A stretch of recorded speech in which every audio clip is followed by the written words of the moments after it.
I mean, in typical coaches fashion, you've all been talking about the coaches and the athletes and how they have found it. How have you guys found it? Because like coaching is more than just a job, isn't it? It's kind of all consuming, and suddenly everything's been taken away. How have you guys found that? I think I'm suffering from the same withdrawal that they are, and not just from the day-to-day coaching and personal interaction, because I do have a bit of a fix with that.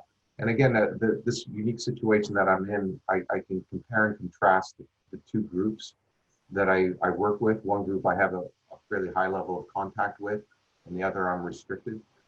You know, and the one is operating at a pretty good level, and the other is in that withdrawal. And I feel that withdrawal from them, not just with the coaching and my drive to help people progress, but just having had those people ripped away from me for a much longer period of time than is normal. I mean, we're going to have, rather than a 2-month or a 2.5-month separation, which would normally occur at this time of year, and we've tacked on 3 months to that. So I think that's been part of the difficulty for me, is because I've continued with sort of the act of coaching in some form, but I've just, you know, you've physically had people torn away from you, and that's been difficult. Are you, Kieran? Yeah, same for me, really. I think it sounds stupid to say it, but I never appreciated how much of my job was interacting with other human beings, which obviously as a coach, that's what your entire job is. But you know, as soon as you take that away, it's quite difficult to deal with. But you know, we said earlier about routines. I think I was very conscious of that from the start. So I've just been in the same routine every day, and actually that's really helped me a lot. I kind of wasn't really ready for how much work it was to manage everybody online. So I'm responsible for about kind of 45 to 50 people, like athletes and coaches. And actually, when you start breaking that down into individual conversations on WhatsApp and Zoom and stuff every day, it actually turns into like a huge amount of admin that I never really considered.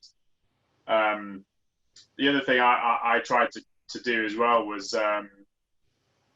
kind of, I wanted to get back into that mindset of what it was to be an athlete. So the program that I was sending out to my guys from the start, I said, oh, I'm going to do this as well. And actually it's been super helpful for me, because it was probably 6 years since I stopped rowing. So actually just getting back into that mindset of what it takes to train twice a day has been quite refreshing for me. And just, I guess maybe those days where someone's like, oh, I'm a bit tired, and normally you're just like, right, come on, just get on with it. Or actually remembering what that actually feels like was like kind of eye-opening. So I think maybe that would be a change I'll make when I go back, is maybe being a little bit more empathetic for when people are struggling. For the first week or two, but well, yeah, exactly. You'll lose it. Brilliant. How about you guys, Dave or Roger? So what was the question again? So we were talking about ourselves. Yeah. Similarly, like when, in terms of myself, I thought it could have gone one of two ways, and I decided to crack on with the exercise as well. So given a bit more time.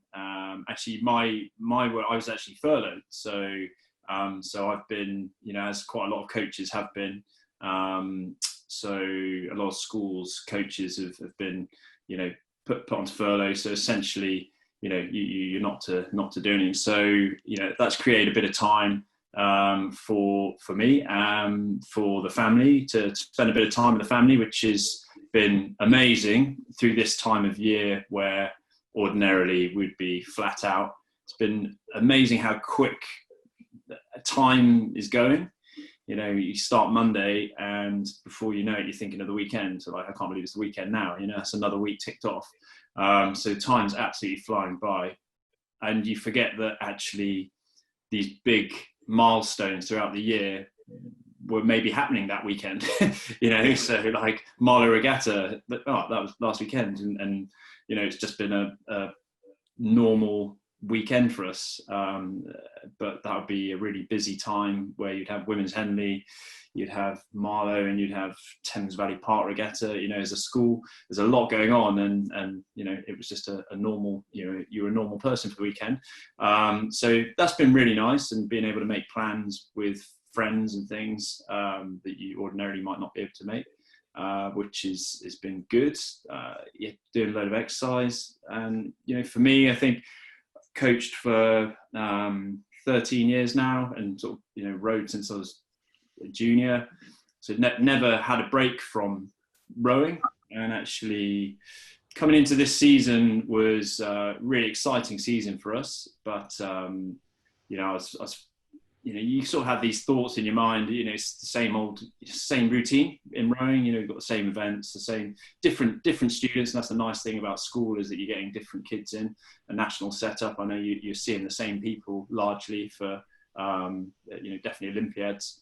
So we're getting different kids, which is fun, but it can get a bit same. So actually having this break has been quite good for me, I think, as a coach, and just having that time to stop, and I really hope that come September, and we're given the green light to get going again, that you know, I'm massively enthusiastic about starting it and picking all the guys back up again. So that's it from a different side, you know, because I think some people have been tearing their hair out that they can't coach. I've kind of accepted it. You know, when it was called, it was you have your moments, and we had our meetings with the students, and you get over the morning of it. But I think we dealt with it fairly easy. I think it's going to be a good year for us. Like I said, you know, maybe one of our best years. So you could see how it could be quite upsetting, but I think it's happened to everyone, you know, and that's the way we put it to the students, is, you know, it's happened to the whole world. It's not just happened to them as a group. So you've just got to deal with it and move on. And I think that's been the easiest way to deal with it. And yeah, I hope that come back, you know, really up for taking on, and just, I'm sure come this time next year, we'll look back and longingly at having this time of you know, a bit more freedom, and not having the hectic weekends that we have at Row, you know, for the regattas and all the rest of it. So yeah, trying to see it as a positive, I think. How about you, Roger? Yeah, it's been a bit of a roller coaster ride. I think when the Olympics got cancelled, I mean, you never know. As Dave was saying, you have a good season, and I had some good boats and was really keen to see them race. I had a new men's pair that was really doing some good times here, and you know, we just wanted to get overseas and do one race. I mean, my guys tried to push me and say, can't we just go to Italy and or France, or just get one race and see how fast we are, or can we go race the Croatians? So, you know, from that side, it was really hard, and you guys can all say to this, is when you got some really good talent, and you know, talent's so hard sometimes to get, and you squeeze everything out of them, and if something's going well, you almost want to see, okay, this could be good, but you only really know when you race someone who is good. So I think that was tough when things got cancelled and we weren't able to see what we could do, and that took me a few weeks to get over. I think that the thing that's been the massive highlight, and Dave touched on, is being with my family. I've got 3 young kids, 5, 8, and 9, and it's been so awesome being with them for this amount of period. I mean, I go out for one day, out to Dan, just to see and they can't believe I've gone for a whole day, and normally I'm gone for 3 weeks at a time. So I've really loved this time at home, being with, and we can't see friends and family because of our lockdown in our country. So it's really family time. And I think that's been invaluable. And I'm sure in a few years' time, I'll look back and say how wonderful this period's been for me, that I can see my little kids growing up. I've taught them how to mountain bike, and we do rides together, and all those little things that this time in May, June would have been my busiest time before the Olympics with all the travel. So that's been a huge positive. That's sort of great that I've got that other side of my life besides rowing, because as we all know, rowing takes up so much of your lives. And I've been lucky with this COVID that I could spend so much time with my family. So how do you think it's going to go forward for the next 12 months? I mean, if we don't get a vaccine, do you think the Olympics will go ahead? I'm really worried personally. I think just, I guess you guys are coming over your peaks nearly. I don't know if America is still in there. I don't know what's happening in America. You get such different news from all the countries, and you seem to get everyone's bad news, but you don't always get what's really happening on the ground. But us here in South Africa, we still got to get to our peak. We're certainly not going to be on any airplanes before the end of the year. I don't see how travel is going to be let down and how the Olympics will all work when next year seems actually so close by, when as you said, Dave, earlier, the weeks are just flying by. I mean, we're really getting to July and it feels like we haven't done much. And I really worry for, are we going to be able to ever travel internationally and race? And what are all the regulations in different countries for different countries going to be? Yeah, there's this year, my daughters go to the US, Andrew, and one of them's actually decided to defer for a semester because it's going to be online classes and not really sure how the training's going to be. Yeah, I mean, different states and different institutions are handling it in their own way. The US is a very decentralized system in general, from just the way society works here. So most work is done on a local level, not on the national level when it comes to policy and implementation. So here at the University of Iowa, they are planning a version of in-person classes. I think they are going with anything over 50. There's going to be some modified hybrid online and in person, so that part of the class would be, if it's a Tuesday, Thursday meeting time, then half the class would meet on Tuesdays and then the other half would meet on Thursdays, and then they swap off the online version just to keep the density of gatherings down. From an athletic perspective, though, there's a typical cycle that works. This time of year, the American football teams would be back in proper training. The basketball teams for men and women would have the same thing. So most places have some sort of stepped return to practice, or so right now here, for example, they have tested the entire football program and essential personnel with that football program. So the initial round of testing was over 250 COVID tests. And then only those people who were tested were allowed to access the facilities. So right now, I haven't been tested, so I can't go to my office or get into that building, for example. And then every day, anyone who accesses those facilities, so those teams, football, men's and women's basketball, they do temperature checks and have to fill questionnaire out daily, and all personnel have to do the same thing to go into those facilities and into training sessions. And then that will ramp up bit by bit. The next round of people who will be tested will have a group of about 20 or 25 tested in mid-July, because they will have access for voluntary training, since rowing is not in a required period.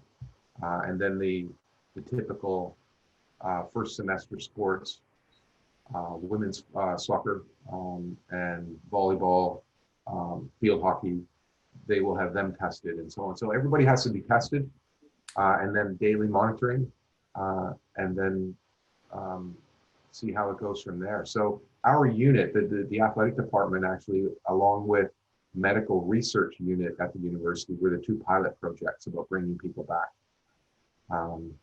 So we're the guinea pigs.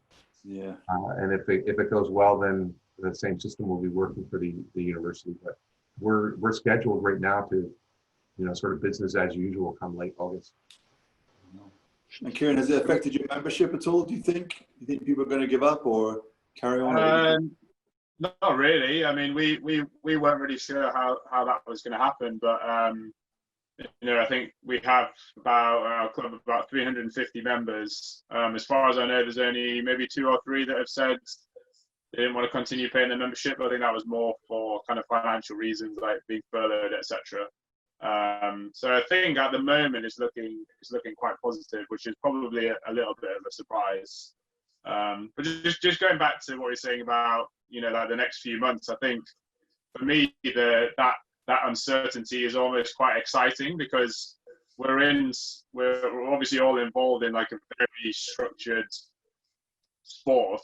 I think looking at the Olympics, I'd be quite excited to watch an Olympic Games where there hadn't been a 3 World Cup series beforehand. You know, I'd like to go and race at Henley when there's been no Met regatta. Like, I'm not saying I hope it gets cancelled, but I think, you know, we're all in this uncharted territory where you think, you know, well, nobody, who really knows what to do? Like, I remember, you know, thinking back to the start of lockdown, that first week, I remember just feeling this like immense pressure because, like, well, I have to lead these 45, 50 people, and I'm getting advice from, you know, from the British team, from other coaches I know, and everyone's saying, oh, we should do this, we should do this. But it's like, no one really knows what the best plan of action is. So, you know, I think it'll be interesting going into these next few months and into the next season is, you know, working out who did the right thing, because, you know, what might be the best thing to do from a physiological perspective might not be the best thing to do to keep athletes motivated, and vice versa. So, you know, I know that, you know, a few programs, probably ours included, would be like, right, we'll go back to doing some of this low intensity training. But then when you drag that out, you know, for the British season, you're essentially going to have a 10 or 11 month winter season, which is usually the long grind that everyone's like, well, I have to get through this to get to that summer racing. You know, are we going to get to April, May next year and have lost a load of athletes because they're just like, oh, it's been so long since I've felt that thrill of the kind of side-by-side racing that that motivation is then waning. So I think it's going to be really. And I think that's the biggest challenge, isn't it, for everybody? Because we're such a sport. We're terrible at competing much. You train so much and compete so little, and if you don't get to compete, why the hell would you do rowing? Yeah. You know, when we go back, I think one of the things that I'm really going to push when we can get back on the water, well, we can go sculling now, but from very early on, you know, we've just said we just want to do some side-by-side racing, and I'm sure we'll put out fours, and I'm sure probably be the South African Scullers, the fours will look absolutely terrible, but at least they'll have that fun of racing side-by-side again. Yeah. And that's one thing I'm already kind of accepted, that fact that the rowing for the first 6 weeks is probably going to be quite bad. Yeah. At least they'll be happy to be out on the water. So how about you, Roger? Can keep them motivated? Because obviously some guys and girls maybe we're going to peak at the Olympics. Will they be able to do it again, or is it actually going to be a benefit for some of your athletes because it's another year away? Yeah, look, I guess, we always positive people. So, you know, I've got a good young team coming up, and all of them now have got a sniff to make an Olympic boat. I've certainly seen my older athletes training probably a bit better, because now they realize if they're going to hang until next year, they've got to keep at bay the young ones. So I've definitely seen some of my older athletes start performing better than they were in January, just because they've got to hold off the younger ones. Otherwise, they need to retire. So there's some tough conversations, but some of them are training well from that perspective. I mean, we don't race much because of where we are in South Africa. So this isn't too foreign to us. Kieran, I hope they have one World Cup, because we need one, but they can cancel everything else. I just see one World Cup before the games, because we do side-by-side racing 4 times a week with our squad. We've got good water, and that's how the team trains. So I'm not too worried. I quite like uncertainty. A big change up, as you say, Kieran. Let's see who's going to come out top. I think if you've done the good training, your heads are all in the right place, and you've got fighters in your team. Those are still the ones that are going to probably do well at the end of the day. But as you say, it's who's going to manage this well. I'm sure we're all going to look back at these podcasts or these Zoom calls and say, well, what were we saying now? And did it work in 10 months' time? Because no one's got the answer.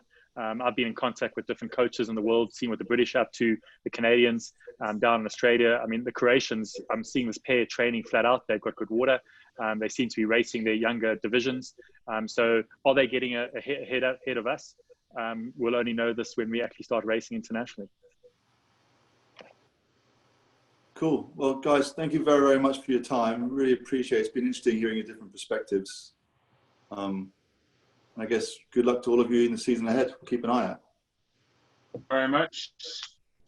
Yeah, thanks, Adrian, for setting up, and really good to meet all of you, and really get good insight from Dave and Kieran and Andrew. And I mean, it's tough times for all of us, but really good to hear how programs are working. It's eye-opening for me and good to see.